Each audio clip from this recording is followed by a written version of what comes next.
Ross Whitaker, a pleasure to have you here at the Film Ireland podcast. Thanks very much for coming and talking to us. It's great to be here. Thanks for having me. Now, you're putting on the Stranger Than Fiction Film Festival, an odd number of film festival that wishes to celebrate a Will Ferrell film from a few years ago, in which he... this is a documentary film festival. That's it, yeah. You had me confused there for a second. Did my research all wrong. We'll have to backtrack a little bit.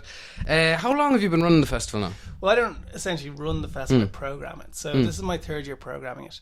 It's selecting films. Yeah, selecting the films. So the festival, I think this is the 11th edition. See, there was 1 year when there was no festival, so there's one missing, so getting the 10 or 11, but it's about the 11th year of it. Yeah. And it was run originally... it's always been run by the IFI, but there's been a few different programmers over the years. I think I'm the fourth one over the course of the festival, so people have done about 3 each, I suppose. And this is my third one doing it. Yeah, and it's really a really enjoyable one. You know, as someone who loves documentaries, I get to go out and watch loads of documentaries and try and handpick the very best international documentary films and the best Irish ones and take them here to Dublin for a weekend. So, like, does this involve you travelling to a whole bunch of film festivals? A little bit, you know. It would be nice if there was a bit more travel. Yeah. But basically what we do is I'll start keeping an eye on festivals from, I suppose, the 1st of January onwards. Keep an eye on the Sundance programme, keep an eye on the South by Southwest programme, is Berlin it the programme. one in Holland is... IFI is quite a big one. Yeah. Now that happens in November, so from a timing point of view, a film that's been at IFI, it's already almost a year old by the time it comes around to us. And then I'll go to, depending on the year, because sometimes I have films of my own in festivals, I might go to more festivals. But I'll always go to Sheffield every year, where they have a really good selection of documentaries, and we'll be watching them because I get help as well from Michael Hayden, who's the overall programmer in the IFI. We'll be kind of watching films from January, February onwards, and just starting to put together a kind of like overview of what's out there. And then a lot of it, you might want to get more into this, but a lot of it's timing. You know, so if it, like, you might take 20,000 Days on Earth, which is the Nick Cave film. Yeah, it's actually showing. I don't know when you're going to be broadcasting this, but it's showing tomorrow night as a one-off international screening. We'd love to have had that, but unfortunately it's coming out the week before our festival. So a lot of it's timing, when films are available, what they're planning to do, and their strategy. And the trailer for that film looks remarkable. I'm very much looking forward to it now. How did you get? What's your path to your current position been like? Well, what I did was made documentaries, I suppose, and for a little while I was editing Film Ireland, and it just so happened that I think the year that the IFI didn't have Stranger Than Fiction, they started to realise there's been a lot of transition in the IFI over the last few years, with different people changing jobs and the loss of Pete, who was the programmer, and things like that. So in that period, I suppose they were looking out for someone new to take on Stranger Than Fiction, and I don't know how many people they spoke to, but they spoke to me, and thankfully I was the one they went for, and it's just been a brilliant thing to be able to do, to be honest. You're at a film festival, because I've spoken to various people, and each, it's so many different attitudes to the attendance of a film festival. But how many films do you find yourself getting in per day? When I'm at a festival, it depends, you know, like, because if you can be there for different reasons. If you're there with a film of your own, then you might spend a lot of time celebrating, you know. Going well, that kind of thing. No, but it's something. What I find with this is that I'll go to Sheffield or Galway, like they're the last couple of stops, and I'll have my eye out for a particular number of films. So we might already have 6 or 7 programmed by the time we get to June or July. So you're kind of looking out for something that's a little bit different, or something you've heard about, or something you've been meaning to see. So at Sheffield, I might see, I suppose, something up to around 15 films. But I mean, in the past, when I've been covering festivals for media, I've seen 80 films in a week, and it's a strange thing to do, but it's funny. It sounds exhausting. It is, but you kind of just get into it, you know, and you just watch film after film, and everything becomes a little bit relative, though, because you're seeing something in the context of something else.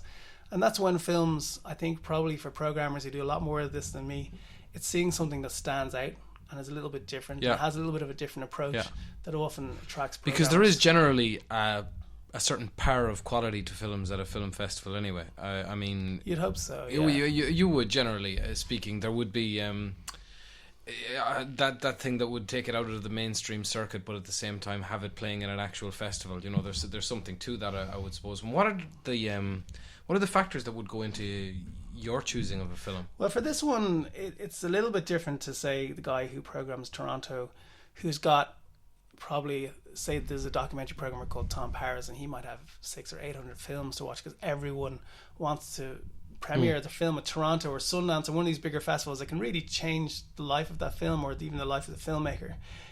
For us, it's a little bit different. You know, we've got about 15 slots, and you're looking for something. You want every slot to be great, but you also want there to be variety within it. So you know, somebody might like a film with archive in it, somebody else might not. You know, somebody might like a film that's historical, somebody might want to see something that's contemporary and observational. So we're trying to bring variety to it, but also have a really high level of quality. Like, we want when people come to Stranger Than Fiction to feel, I'm seeing the best of the best here, and that's what we're aiming for. Most of the films are Irish premieres. We've got a couple of world premieres in there as well, so it's really about the quality. And when people come to Stranger Than Fiction, they know it's got a stamp of approval from us, and we're aiming for the best films.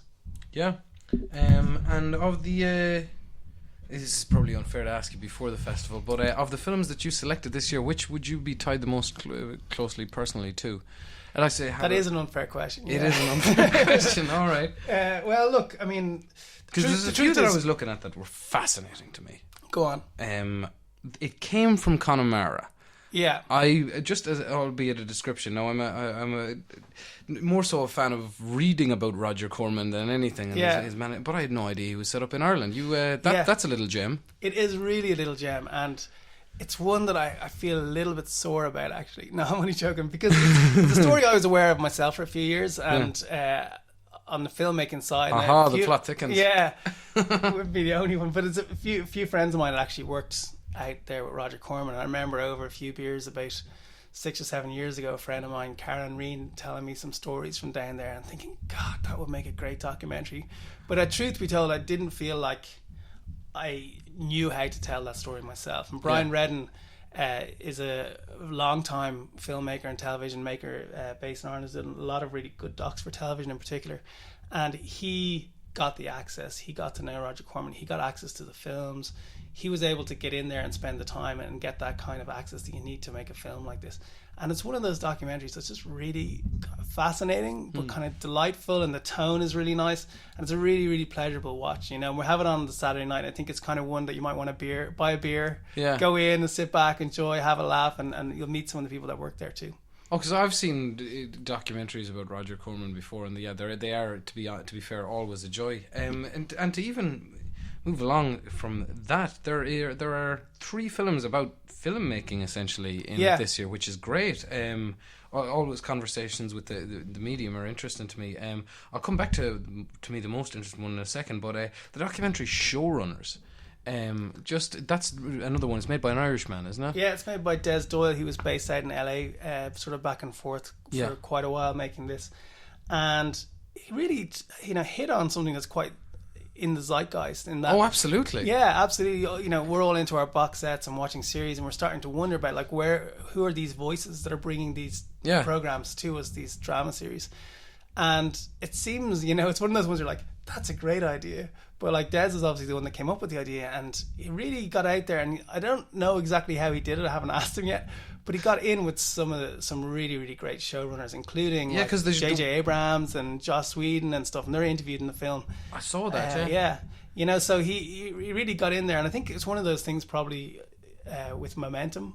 Is once you get one person, you get the next person, you get the next person. So it's really, really amazing insight. Because there's such mythic figures these days. Yeah. When you hear the word showrunner, it's in the golden age of television. It's such a big deal to be the showrunner. It's like another race or something like that. You know what I mean? A super race. Yeah, they're godfathers or something, and I find that fascinating. But one that I'm probably most excited about myself, because I'm a lifelong fan, like nearly anybody I suppose into film literature, is the Roger Ebert documentary Life Itself. Are you looking forward to unveiling this one in particular? It's as you said, what are your favourites?